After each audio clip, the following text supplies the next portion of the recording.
My name is Emily Garrett, and I am Vice President of Education for TV Toastmasters. Welcome to our club meeting.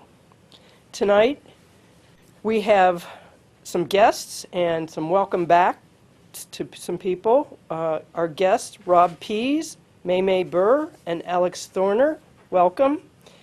And Sheila Mudd Baker and Patty Raggets, welcome back. If you would like to come visit us in person, we meet at the Anderson Center at 7850 5 Mile Road at Anderson Center, on the first Thursday of the month at 6 p.m. and the third Saturday of the month at 9 a.m. You can also learn more about us at tvtoastmasters.com. I would like to introduce our Toastmaster for today, Carol Cormelink. Thank you, Madam Presiding Officer, and welcome all of our guests and our members and our returning members. Great to have everyone here. We will have a fantastic meeting tonight. We have three speakers, 3 evaluators, and we're going to have a great time. And we start off by doing something fun. We have a word of the day from the grammarian, and our word of the day is going to be by our newest member, one of our newest members, Bill Thorner. Thank you. The word of the day is panacea, P-A-N-A-C-E-A. What does the definition mean? Remedy for all ills. Using a sentence, working for yourself isn't always a panacea, particularly if you're a tough boss. Again, the word of the day is panacea, P-A-N-A-C-E-A. Definition, remedy for all ills. In a sentence, working for yourself isn't always a panacea, particularly if you're a tough boss. Okay. Well, thank you very much, and I have the opportunity to use that word. Thank you, Carol. That's your challenge, and it's up here to remind you that when you come up here, be sure to use panacea. And I hope my panacea starts at 7 o'clock tomorrow when I leave my house to go to Florida. I'm going to a seminar on Unleash Your Greatness, and then I'm going to the health resort, Naturally Well by the Sea. So I think that'll be my panacea for the next 9 days. Thank you for that word of the day, and as I said, it's if you can bring that into work it into when you're talking up here at the lectern. Our next portion of the meeting, one of my fun parts of the meeting that I really like, and before you do table topics, you're asked a question not of your choosing, and you have from the time you get up from your seat up here to think of an answer, and you have 1 to 2 minutes to answer that, and you'll receive the green light right down in front of you, if you can see that. I have to tiptoe to see it. At 1 minute, at 1.5 minutes, the yellow light, and at 2 minutes, red light. And you can stop anytime. If you can't think of anything, you can, for your first time, doesn't matter how long you talk. But if you're in a contest, it makes a difference. Our table topics presenter today is a guest Toastmaster, Rob Pease, and let us welcome Rob Pease.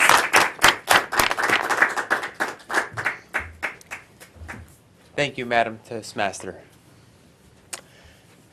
As part of this new year, I've read several self-help books. One of them is The Power of Less. So is doing more less in a panacea for all your troubles? Veronica.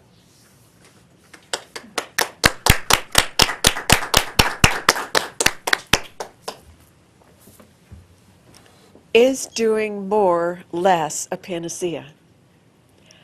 I have adult ADD. I didn't know it until I taught young martial arts students. And my master instructor, 5th degree black belt, gave me all the ADHD kids at the YMCA to teach. And I would say, Johnny, shift your feet. Joey, stop punching your sister. Susie, stop chewing on your belt. And then I would go, focus, focus, focus. If you don't stay focused, you're going to hurt somebody, right? And then I realized, I called them all in a circle and I said, listen, I know what you're going through. I have the same thing. you're smart and you get bored easily. But you will be a better communicator, a better student, a better employee, and a better child, a better son or daughter, if you learn to focus and stay focused on what you're trying to accomplish. So for me, as an adult, I am having to do more with less, by doing less, by trying to stay more focused on accomplishing one thing at a time. Mr. Toastmaster? So, as another book that I'm reading, Financial Peace by Dave Ramsey, do you take financial advice from anyone, or who is your most trusted financial advisor?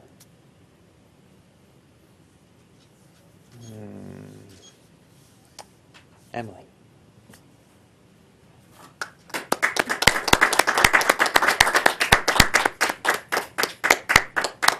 Thank you. Financial advice. I get a lot of financial advice from my brother, but I'm a little afraid to take it. I don't really know whether there's prosperity behind that. I can't tell. I need proof. I'm one of those people that need to see that you really know what you're talking about before I'm going to act on your advice. However, I'll listen intently and you won't know that I'm deciding whether I believe you or not. I do have other people, I always listen for when people have stock tips or whatever, and I might Google and check and see if maybe there's something behind that. But I currently never really know who to believe, whether it's a stockbroker trying to get me to buy something so they can make some money, or who's going to give me some good advice. Thank you.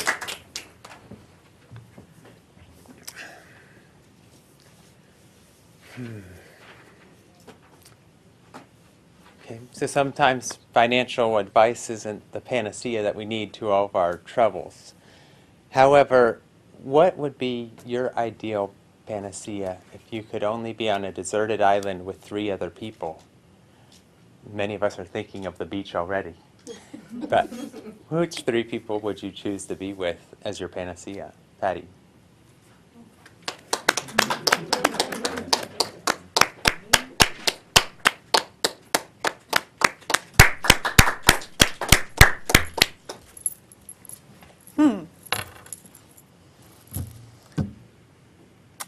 Well, I'd definitely go to the beach. Where? Maybe Hawaii. Let's see, my 3 people. Definitely my 2 kids, because they're the bravest people I've ever met in my entire life. And they teach me bravery every day. And I'd take my husband, because he comes wherever I come. Wherever I want to go, he goes. And that would be the remedy for all panaceas, because that would be just delightful. I don't know, you caught me off guard. I think that's all I have. Thank you. And now I'll turn the meeting back to our Toastmaster, Carol. Thank you for those delightful questions, Rob, and good answers from the people that answered them. We now come to our presentation session for the prepared speeches, and our very first speaker today will be Emily Garrett, and she is speaking from an advanced manual, Speaking to Inform. Her project is an abstract concept. And let us welcome, and she has 6 to 8 minutes for her project. Let us welcome Emily Garrett, Advanced Communicator Bronze and Advanced Leader Bronze. Very good. Thank you, Madam Toastmaster. As I was growing up, I often thought I understood the world I lived in, and then I would encounter something new, another piece to the puzzle. When I was just 11 years old, my family moved to Virginia. This was the closest my brother and I had ever been to the ocean. That summer, my cousins came to visit, and we went to the beach for the very first time, Virginia Beach. Up until then, we'd always gone to lakes in Ohio and Kentucky because we were from Cincinnati. We had never encountered waves before. So the minute we hit the beach, we spent endless hours riding the surf. We were amazed. One of the days we were there, the 5 of us, my brother, my 3 cousins, and I, spent the entire day building a huge sandcastle. It was so cool. The next day, we came back to the beach, and it was gone. It looked like it disappeared. We just didn't understand. And a man that was standing there said he thought the tide probably washed it away. Not the detergent, the other one. We were very disappointed, obviously, and we started to understand a little bit about the ocean and its magic and the tides. This was my first glimmer of this concept. Each day there are 2 high tides and 2 low tides, and the ocean is constantly moving from high tide to low tide and back to high tide. I found out that it's caused by the gravitational forces of the sun and moon. The relationship between the earth and the sun and moon provide keys to understanding how the tides are formed. The Earth's gravity is what keeps us from floating up into the atmosphere. Every time you jump, you experience gravity. It pulls you right back down. But gravity never changes, so it never does anything surprising. It's a constant presence in our lives, so we never think about it until we're watching TV and we see some astronauts floating around in space or walking on the moon, and then that surprises us. We wonder, like, what's going on there? That's not right. And that is what motivates us to understand how gravity works, because the moon has different gravity than the Earth. As Sir Isaac Newton and Einstein taught us, gravity or acceleration due to gravity on Earth never changes in spite of an object's mass. Meaning that if you drop a pebble, a book, and a couch off the roof, they'll all hit the ground right at the same time. Gravity keeps the moon in orbit around the Earth. It's like magnets being attracted to each other. The moon tries to pull at everything on the Earth to bring it closer. As the Earth spins on its axis, it can hold on to everything but the water, because the water's constantly moving. The moon will then pull at the water, but it also pulls at the Earth, leaving the water on the other side bulging out, which helps to cause the tides. Another factor is that the sun, as the Earth revolves around the sun, the sun tries to pull it too, and the centrifugal force of the Earth has that water on the other side bulging out and the water on the side closest to the sun pulling toward the sun. The effect is not the same as with the moon. It's lighter because the sun is 380 times further away from the Earth than the moon. But together, they cause these tides that we experience when we're near the water. The height of the tides can also vary during the course of a month because the moon is not always the same distance from Earth.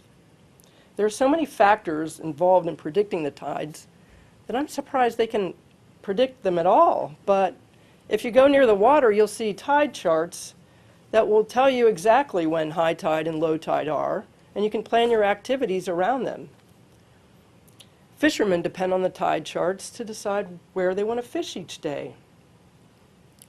The best prospect for fishing is where there is moving water. This can be on an incoming high tide or an outgoing low tide. During low tide, bait and predator fish have to go to other areas, and some places are ideal to fish at high tide because there's food offered to the fish that is not available during low tide. So there are advantages and disadvantages to every stage of the tides. Being a powerful force of nature, if we'd known about the tides, there really was nothing we could do to change them, But if we'd understood how they work and their predictability, how far up the water would go, we could have built our sandcastle away from the surf, and it still would have been there the next day, as we had expected, and we could continue our fun with it. Visiting the beach always makes me feel like I'm a little closer to the universe. I didn't really understand why until I was thinking about this, and maybe it's because of the tides and their connection with the sun and the moon. If I had never visited the beach, I might never have truly understood this metaphor that explains so much about how to navigate the tides in life. As Harriet Beecher Stowe once said, when you get into a tight place and everything goes against you till you think you could not hold on a moment longer, never give up then, because that's the time and place that the tide will turn.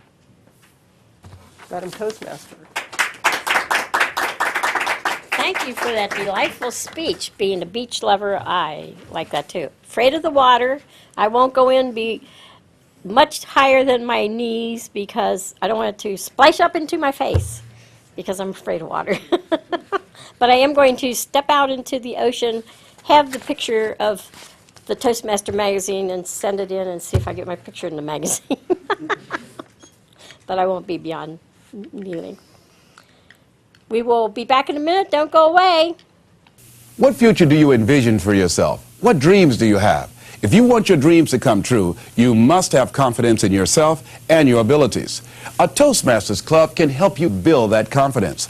A low-cost learning experience for men and women. Toastmasters shows you how to express yourself clearly and effectively. Make your dreams a reality. Join a Toastmasters Club. Welcome back. We now come to our second speaker today. He is a brand new Toastmaster giving his icebreaker speech, which is a 4 to 6 minute speech. He's introducing himself to us, so we want to know more about him. And I would like to welcome Randy Rappin from Dayton, Ohio. Welcome, Randy. And I want to go back here and sit down.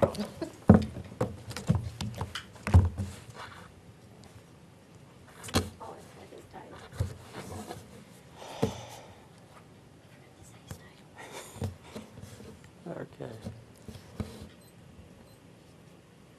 Thank you, fellow Toastmasters and guests. My name is Randy Rappin. The question is, how did I find my way to this podium?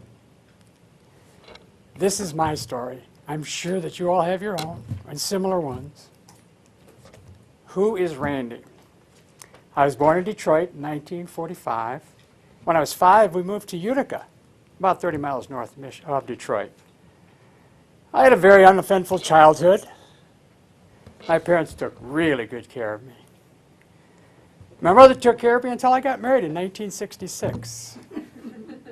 My wife, Tony, took care of me for almost 48 years. Tony died in November of 2013. I am now a widow. I guess that's what they call us. Now let's review. I've had very few challenges in my life since. But it started in November of 1963, 2013. I focus on details because I can't read. I attended 2 colleges, but I don't have a degree. I watched my mother raise 6 wonderful adults. I watched my wife raise 3 wonderful adults. And I watched in amazement as my Chromecast went out. However, I watch in amazement as my 3 children raise my 12 grandchildren.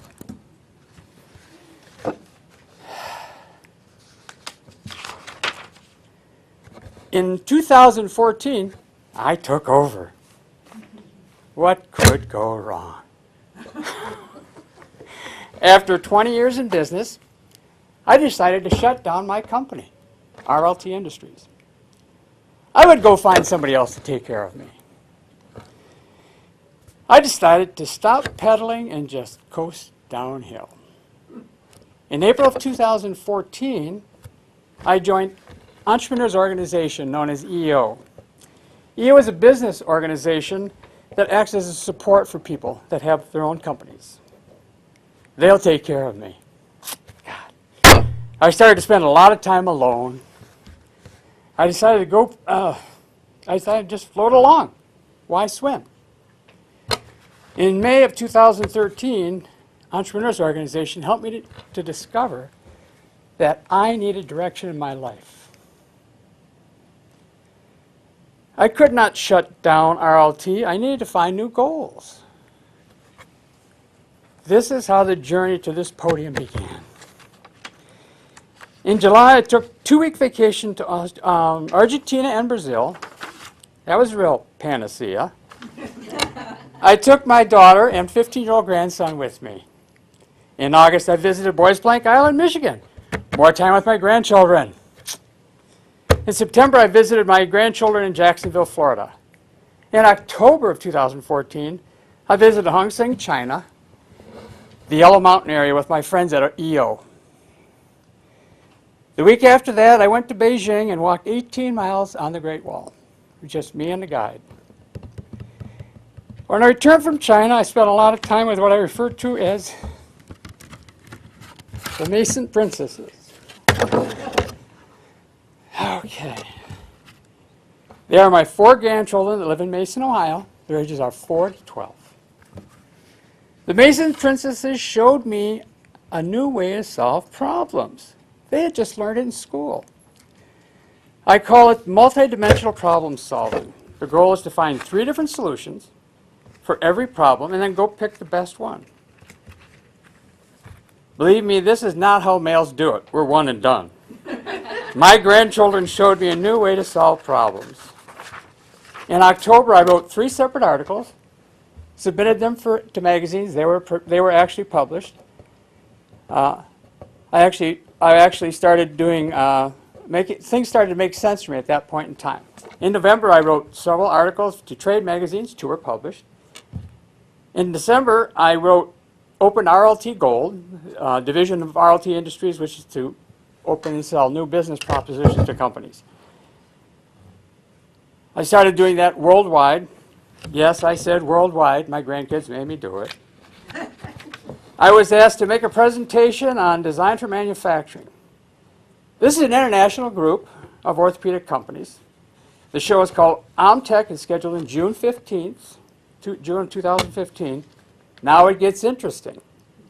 I discovered I need help speaking in public. What? Problem solving. I can do this. In January, I reviewed 3 speaking groups. I visited 2 Toastmasters, and I joined Cincinnati TV Toastmasters. I continue to write articles and know I'm on the road to success. I know my new EO friends will help me with my public speaking. This is what I discovered. If I stop pedaling, I will fall. If I stop swimming, I will sink. If I stop breathing, I will.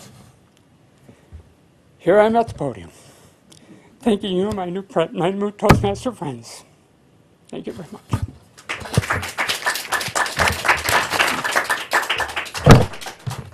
Thank you very much, and we are your extended family now. Delightful. And you have lots of opportunity to visit your granddaughters. Mason is celebrating her 200 years. They have something going every month. I'll be there. You'll be there. Yeah, you can go online and find them all. We will be right back in 1 minute. Name an effective political leader in history who couldn't speak well.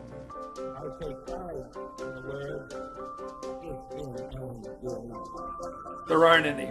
Because when it comes to a disease, freedom requires leadership, and leadership requires oratory. You have to speak to be heard. I have a dream. It's all about personal growth and guts. Never give in. Never, never, never. Welcome back. We come to our third the evaluation portion where we listen and respond and give encouragement to the speakers. Our general evaluator today is Rick Barron, Advanced Communicator Silver, and Advanced Leader Silver. Let us welcome Rick Barron. And I'm going to walk in front Thank of you, Carol. As the general evaluator, I lead a team of people with an awesome responsibility.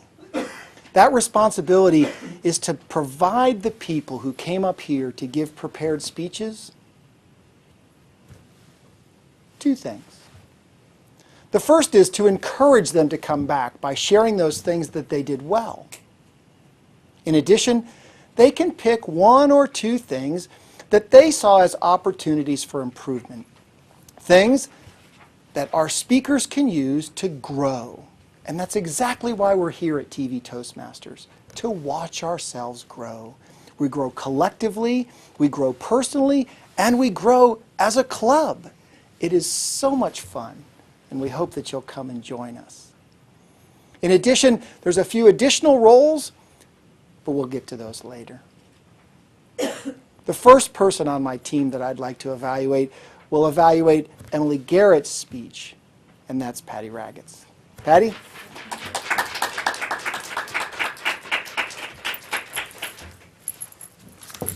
Okay, Emily had the topic, the abstract concept.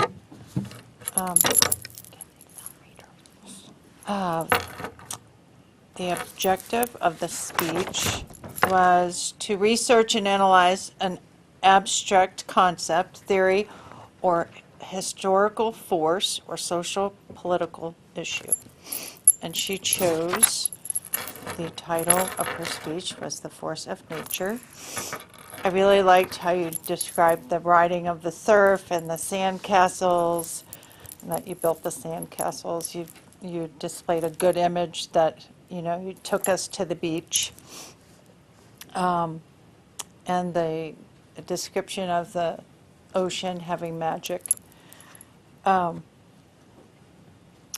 really never knew the high tide, the reason of the high tide, so I thought that was really awesome that you taught us the rotation of the sun and the moon, like it goes through a quarterly process, and at certain times of the month it's lower and higher and, closer to the earth. I liked how you made your quotations about Einstein, and the distance of the gravity and the high tide has a certain amount of fish when it has a high tide. And my favorite part was your quote by Harriet Beecher Stowe: "When you get in a tight place, never give up." That's when you given the opportunity that the tide will change. I really liked that because that really describes really life. So you brought your speech, I thought, to life. So I loved the topic, and how the beach makes you feel closer to the universe. My only thing that I would advise you to do is maybe like a visual aid of a sandcastle or something.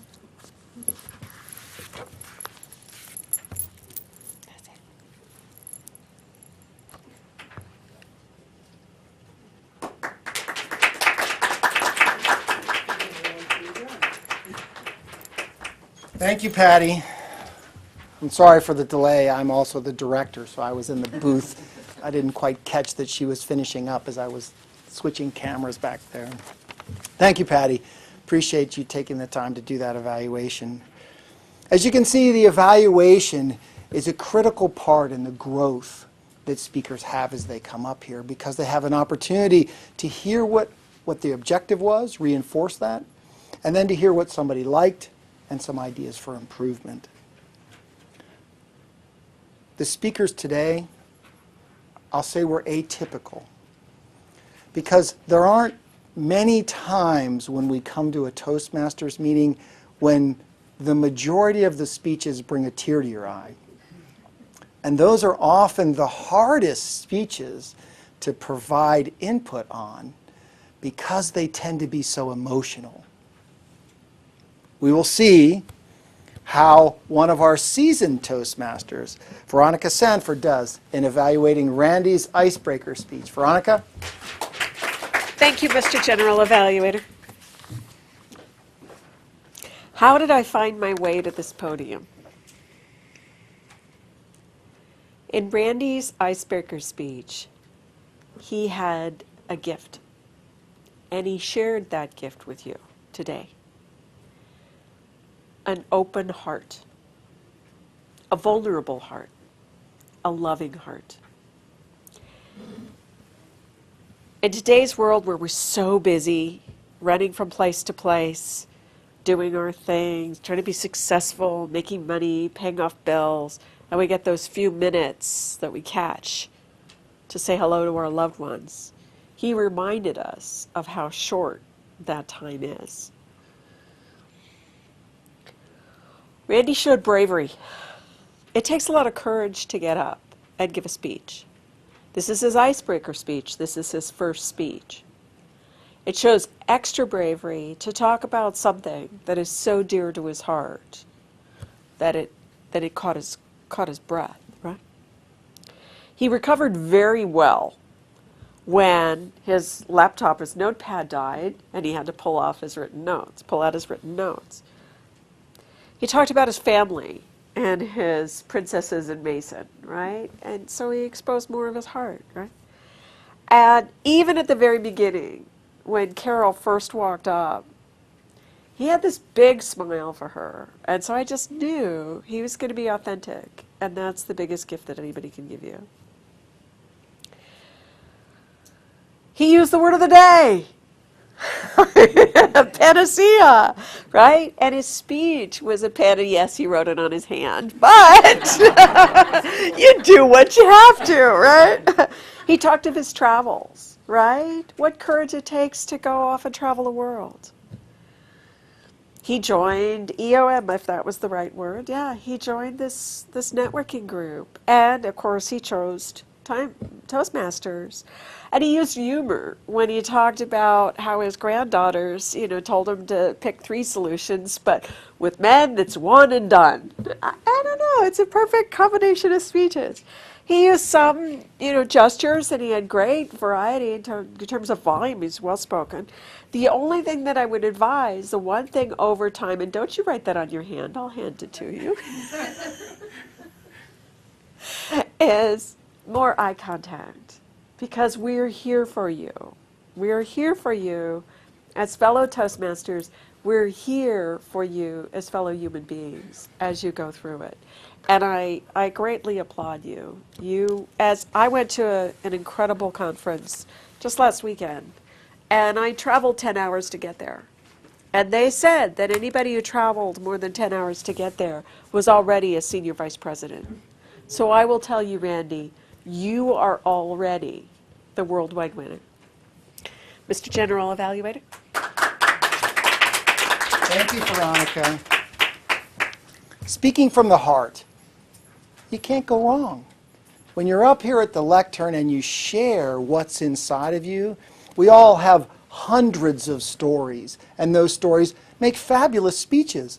All it takes is the courage to walk up here, introduce yourself, and share them. That's what we do at Toastmasters. Come up and share our stories. Thank you, Veronica, for that wonderful evaluation, and Randy for that heartfelt speech. Our next evaluator had to do triple duty tonight. Actually, quadruple duty in opening the meeting, doing table topics, giving a speech, and now an evaluation. I think Emily wins the award for the most versatile today as she provides an evaluation of Michelle Lewis's speech. Emily?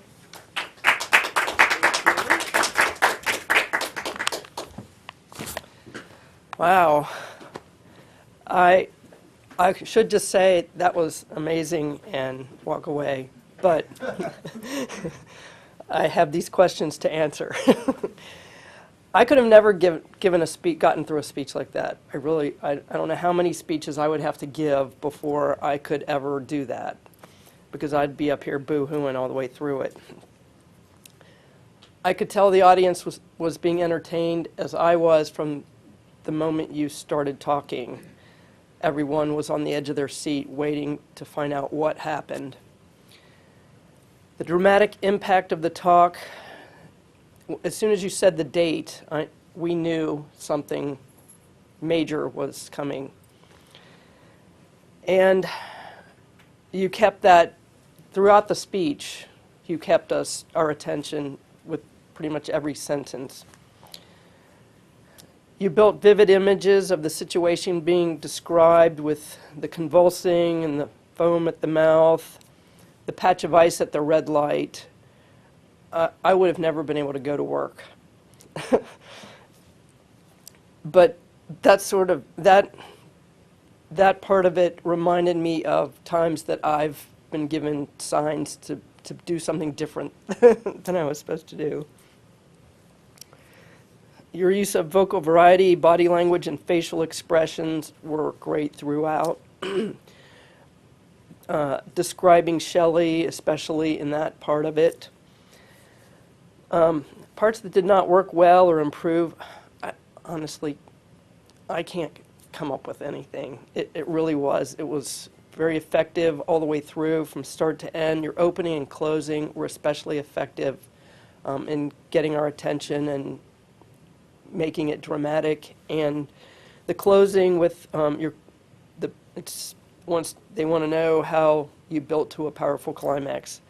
You gave good, positive advice for us to take away. The being a namesake and a connection to her, that was huge. And, of course, the emotion.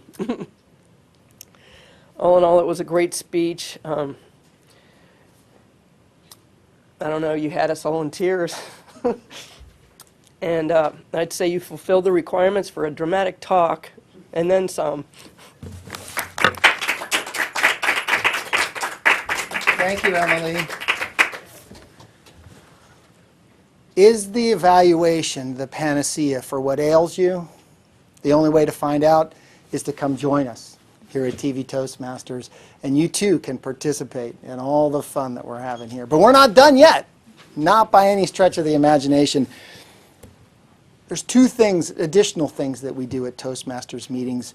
We count verbal crutches, because we think that if you know how many verbal crutches you use, you then have the opportunity to recognize them in your speech and reduce them. That role is called our counter and grammarian, and that is filled by one of our newest Toastmasters, Bill Thorner. Thank you. Everybody likes stats. It's always exciting, the stats of the speeches and where you're going to go and what's a scorecard. Let's look at Emily. I think Emily did a solid job. We're looking at her. Her score was a 13. I say, what does 13 mean? Just for statistics, 1, 3, so, about 5. Called them multiple ands, a couple, and multiple thes, but a very solid speech. It was a solid delivery, easy to understand, very solid. And what you'd say, how can I improve the ums? It was a very nice speech. Very good job. Moving to Randy. Randy did a nice job. The score is 8. Couple ahs. He had 5 ahs, 2 ums, and 1 or 2 so's. But I think it's very solid, nice pace, very easy to understand, very good message. And then back to Michelle. Again, from a statistics standpoint, you listen to people. About 6, a very low number. I had to just listen very intently when you're listening to them. It's very challenging sometimes to listen to them. But again, an a 1, a couple ums, and a couple so's just to transition your verbs. But again, it's very, and you know. She said you know. But at the same time, I had to listen very intently to get that. It was very low, so it was a low score of 6. By and large, everybody did grammatical. It was a very nice, solid job. And it was a panacea for everything. Remedy for all ills, the statistics. So hopefully the next time you speak, your number goes down versus up. It was a great job. Well, thank you very much. We'll move back right to the timer report. Our general evaluator, back to him, and we'll get it right going back. Thank you very much. Cool. Thank you, Bill. Appreciate it. Once you come to Toastmasters, you'll find out that the difficulty is not getting you to speak, it's getting you to shut up.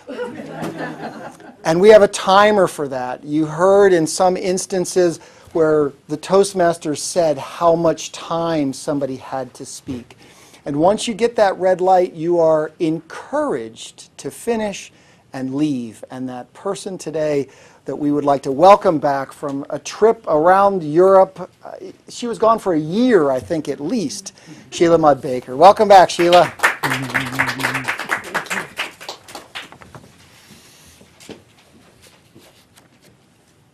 I personally am very bad with my time. So I make a great timer because it makes me aware how much time passes very quickly. And fortunately today, everyone was within their timelines for the most part. I will give you the exception. Our speaker, Emily Garrett, had 6 to 8 minutes, and she finished in 6 minutes and 26 seconds, which is pretty wonderful when you think about it, that she just made the time and then finished. Wonderful. That's something we all like to do.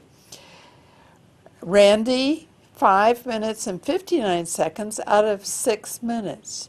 So 1 second short of his maximum. Perfect. And Michelle had 6 minutes and 29 seconds out of 7 minutes. So she stayed within time, and she used as much time as she could possibly use. The 3 evaluators, Patty, Veronica, and Emily, did very well. Patty evaluated Emily at 2 minutes and 20 seconds. She had up to 3 minutes to finish her evaluation. Veronica evaluated Randy, and she had 2 to 3 minutes, and she did 3 minutes and 14 seconds, which is not fatal. But if she was in an evaluation contest, she would be slitting her wrists. And Michelle was evaluated by Emily in the 2 to 3 minute category, and it was 2 minutes and 35 seconds, so she did very well.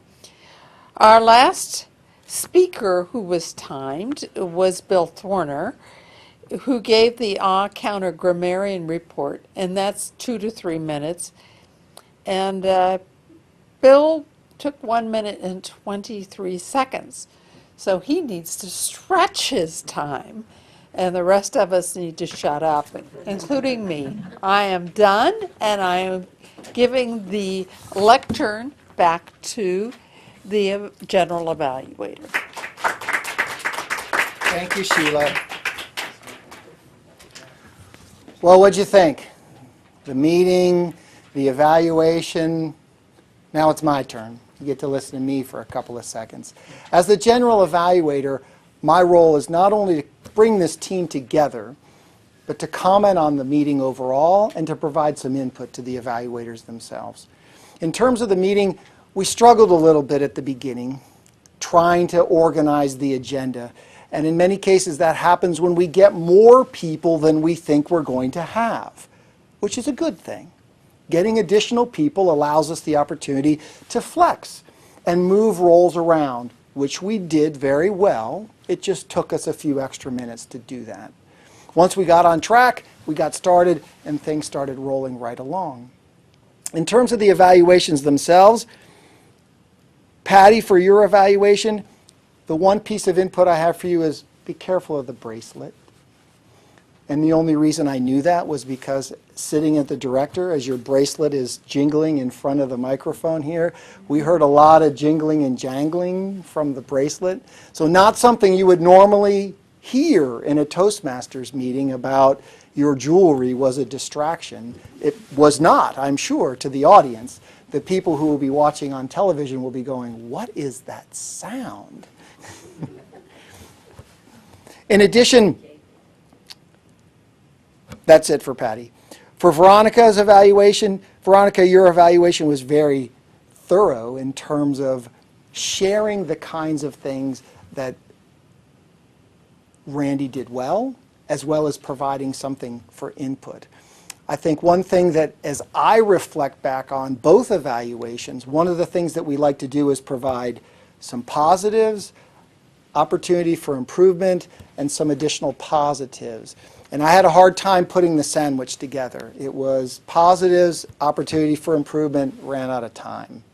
And that was, so that was just something to think about. End on a positive note of sharing things that they did well. So whatever you say in the beginning, cut it in half, and then provide some of that at the end as well. Emily's evaluation for Michelle, you did the sandwich method. That's how I knew, at least I thought, maybe there was an opportunity to do a little bit better on the first two evaluations. So congratulations, Emily, on having a nice, meaty sandwich. I'll turn the meeting back over to our Toastmaster, Carol Cormelink. Thank you very much, Rick. Great job, as usual. We now come to the final remarks of the closing bit. Emily will finish it, but the Toastmaster, we allow the guests that are here to come up and say a few words if they would like. And Alex, would you like to be our first person to come up? And Alex is going to be joining us soon, so this is an opportunity to speak in front of the lectern. And tell us what you thought about the meeting. Well, thanks for having me. I just really enjoyed this meeting. It seems like a great club. Everyone gives great constructive feedback, and I hope to eventually join the club, and hopefully I'll be able to give a speech in the near future. Very good. And we're glad to have you, and thanks so much for running the camera. We really appreciate that. Our next guest is Maymay Burr. If you would like to say a few words, Maymay, and I'm so glad you're here. Thank you, Carol. I'm glad to be here. I really enjoyed tonight's meeting and was surprised by the variety of activities that we were able to complete in just 1 hour. And I was particularly surprised by your count, Bill, of the us, because I hadn't noticed those in any of the speeches. So it was interesting just to have that juxtaposition. But anyway, I'm looking forward to learning how to be a better speaker. Thank you. Very good. And you always shake hands before you leave. Return the lectern. Thank you very much. And I know you'll be a great Toastmaster, too. Great. Our two returning guests, and Sheila, would you like to say something, Sheila, for her travels? I like that the 2 years thing that you told today. I have no idea what Carol just said to me, but I think you've had enough of me today. A panacea, remedy for all ills, being the word of the day.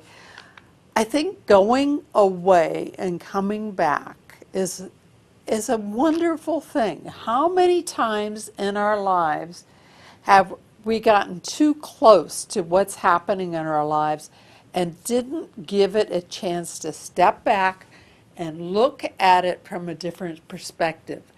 So a panacea for all ills, and Carol is taking advantage of it, is to go on vacation. What she told us today was her friend who had inherited a lot of money asked her to go to Europe for 2 years. Asked 10 friends to go to Europe. That's what I was asking you to tell me. Oh, and of course we all said, I don't have time to spend 2 years in Europe. In a way, I wish I had said, what a wonderful idea. I'd like to do it. But the time that I spent was great, and I'm very happy that I did it. And you went for since February to November of last year. Right. And tomorrow will be the 1 year anniversary of the beginning of that trip. And we all got to have a postcard from her travels today. She was the test speaker.